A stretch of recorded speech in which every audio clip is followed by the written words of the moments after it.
Le Comité international de la Croix-Rouge a une présence depuis de nombreuses années en Somalie et continue de venir en aide aux populations affectées par les diverses frictions et tensions, ainsi que régulièrement, malheureusement, par des chocs climatiques.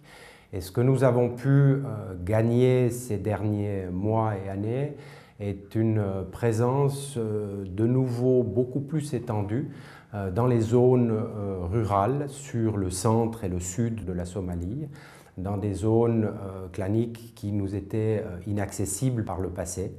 On a regagné la confiance des diverses communautés. Le deuxième élément d'avancée significative est le travail que nous appelons le travail de protection, et essentiellement l'accès aux personnes privées de liberté.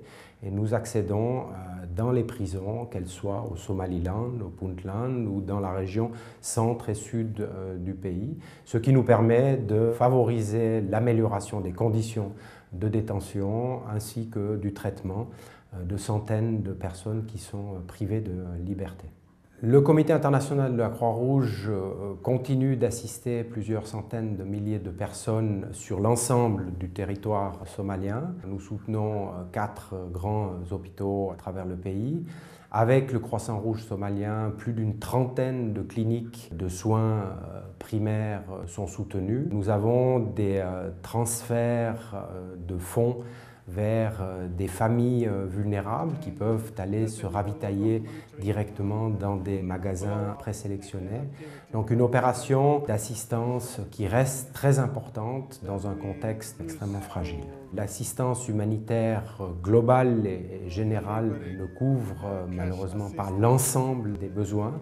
La situation sécuritaire et la complexité clanique de la Somalie rendent la présence d'autres organisations également difficile, mais le mode opératoire neutre, impartial et indépendant du CICR est bien compris par les parties prenantes à cette situation, ce qui nous permet d'être dans des zones où d'autres organisations aujourd'hui tentent de venir pour complémenter notre assistance.